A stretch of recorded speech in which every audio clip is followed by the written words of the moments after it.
All right, zip it up. We are here. Let me turn it up a little bit. Oh, maybe it won't. Okay. Hopefully you can hear this. Let me close up there we go. All right, so we're here. Game 2 of the 2019-2020 basketball season. I've arrived at the site for the game, and these pre-games are about getting ready for the game and discussing what I had to do to get here, literally and professionally, and then what I'm going to do when I get in there. So we'll talk about both those things today. Before I get going, I wanted to welcome my co-pilot, my referee, or my umpire on the game, Mookie. Mookie's come along with me today. This is his car. Mookie's excited to be in his car with me. This is my commuter car, my car I use for most of my traveling. So Mookie's excited. He's excited. So he's here. He's here today. So he may be jumping into the camera every now and then. So game 2, much different than game 1. I had never been to this school before. So I had to find it. The assignment has gone out, probably got it a couple weeks ago. So once an assignment goes out, I will anticipate and prepare for it. We're trying to be as prepared as we can to officiate a fair basketball game.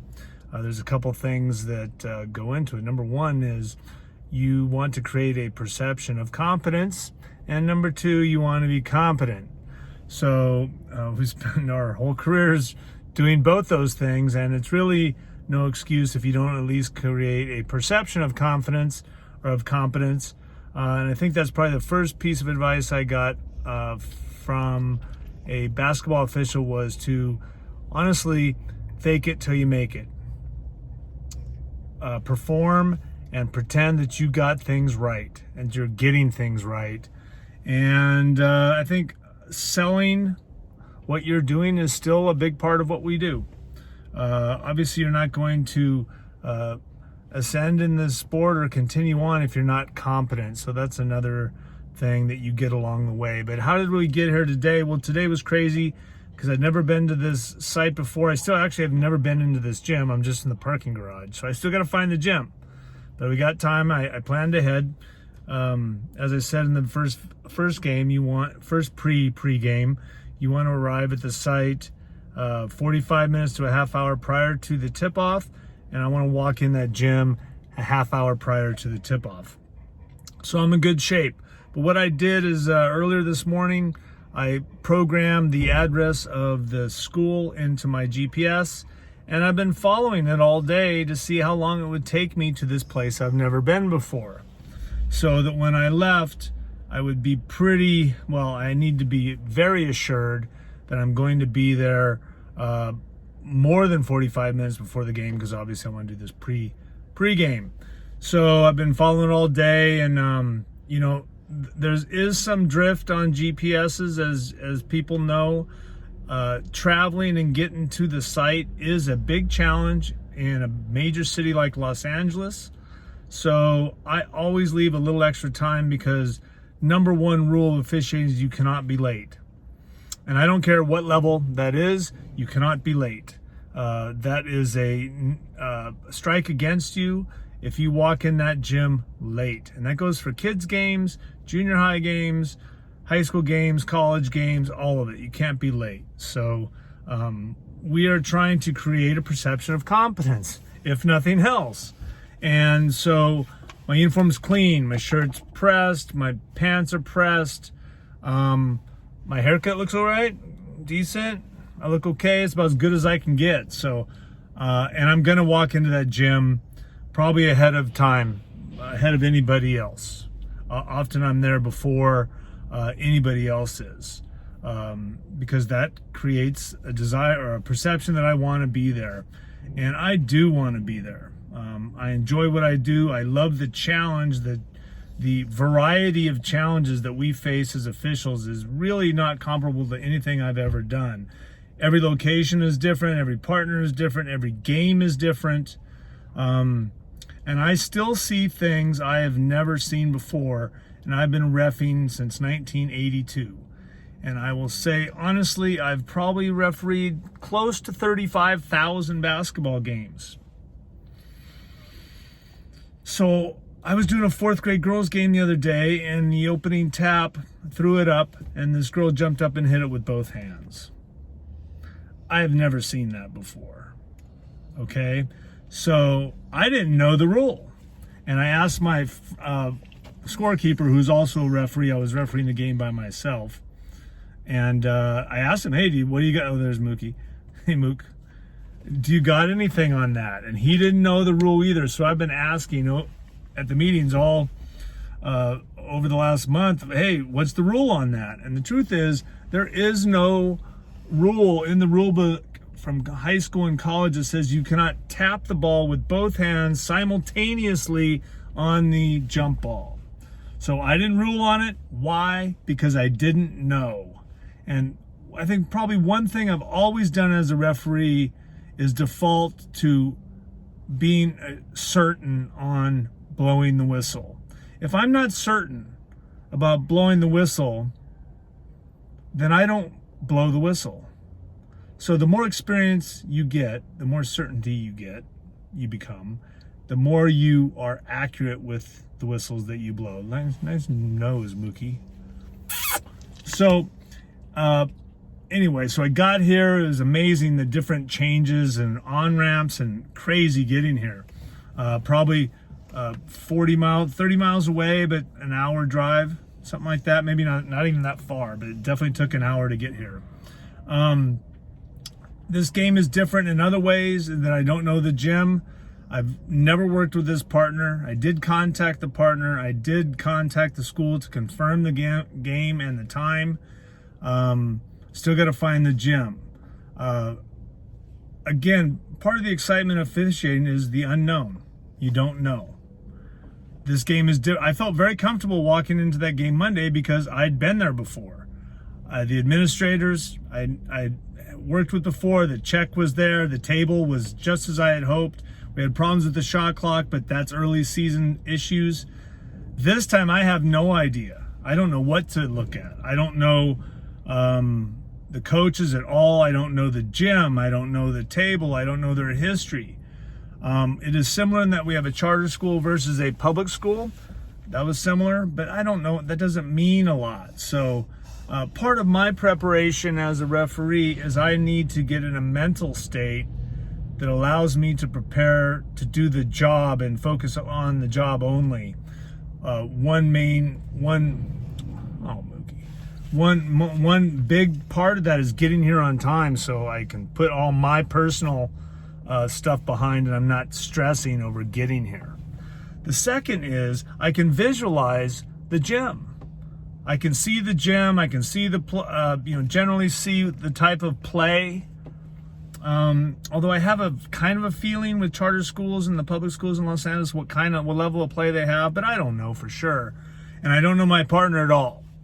And so I will really work hard to try to get on the same page with him, and that's going to be a big part of my pregame with him. Again, I believe in pregame. How else did I get here? One more thing, and then we'll move on, is that I learned as a coach, and it works for officiating too, that the day of a game is really good practice for me personally to get a workout in. I tend to run hot. I tend to really have emotion and be a really focused, intense guy. I guess that's kind of what referees can be, intense and focused, and that's me. So I need to take the edge off a little bit by getting a sweat in before I come and do a game. So I got a nice workout, nice sweat today. I feel good. We're only doing one game, so fatigue is not an issue. I don't know if it's a long court or a short court, but I'll be ready for whatever. So I feel like I'm in a good space, getting ready to do this game. I don't know everything that goes into it, but that's part of the love for this, part of the journey. So we'll get out of here. We'll get in there. We'll find the table. First, we'll find the gym. We'll greet people, and we'll see about the table getting set up. For all I know, there's another game going on. I don't know. That's always an issue, too. If there is another game going on, then how does that affect the start of our game? Getting a new table, getting the players in the book, getting the shot clock, getting a new shot clock or a new scorer. So I will be aware of possibly a game prior. Sometimes there's a preseason tournament that goes on, a jamboree or whatever. That's possible. I don't know. Then I will get in and meet with my partner. And what are the things that we're going to talk about? Well, we're going to talk about the 4 major components of the nuts and bolts of officiating a basketball game. Number 1, know your primary area. I brought out the chart last time, not going to bring it out this time, but I'm going to reinforce the fact that I'm going to let you referee in your primary area, and I hope you do the same to me. I'm not going to come out of my primary area if it's something that absolutely has to be called and perhaps I had a better look at. Perhaps you were lined out or obscured from the call, but I'm going to let my partner live and die with his calls. Also, if there's a problem with the coaches on a call, I'm going to ask them to ask my partner to inform the coaches to talk to me about a call I made or didn't make, and I'm going to do the same for him. It's important that as an official, you learn how to communicate with coaches and that you're ready to justify the calls you make. So, number 1, know your primary. Number 2, if you know your primary, then you can then trust your partner. Big issue. I don't know this man, but I'm going to trust him and give him an opportunity to referee.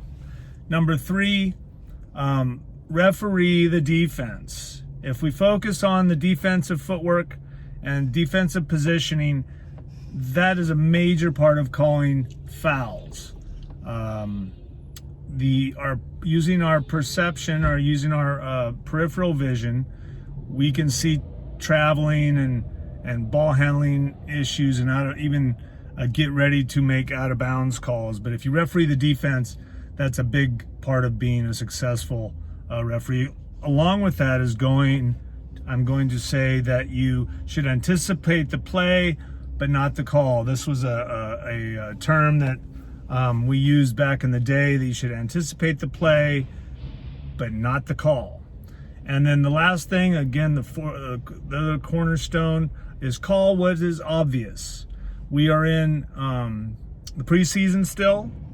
Not that is a big difference from middle season or playoffs, but try not to nitpick. If this is a problem we get into at every level, is if one partner insists on calling everything by the rule of the book that isn't obvious, then that puts me in a position where I've got to try and call everything that is by the rule of the book as well, and that's where we get in trouble. So I always implore my partners to call what's obvious. You can't go wrong if you're calling something that everybody sees. Most of officiating, most of it, no matter what level, even college, probably not pros as much, but college for sure, most of it, the calls make themselves. We have a few calls every game that could go 50-50, could go either way, and that's where we get good. That's how we get good, is making good judgment on those calls that are 50-50 calls, or 50-50 out of bounds plays, or 50-50. I mean, 50-50 travels need to be where the offensive player has gained an advantage and has put the defensive player at a disadvantage. If that's how you call a travel, then we're in good shape. If you nitpick because a kid was slightly off balance and dragged his foot a little bit but gathered himself and didn't gain an advantage, that really makes it difficult to call traveling violations. So those are the 4 things I'll express with my partner. We'll talk about the philosophy of the game, and that usually works for me. I find pre-games to be very, very important, and I've had good success. Our job is to get in there, referee a fair game, and not be the object of scorn or be the object of the game at all. We want to get in and get out, and hopefully nobody remembers we were there. That's quite a job, so that people, if we do a good job, people didn't even realize you were there. That's officiating for us. And I know some people that don't referee that way. But anyway, I know Mookie wants to say goodbye. Mookie, you gonna say goodbye? All right. I will try and do a post game on the way home. But let's toss it up. Bye.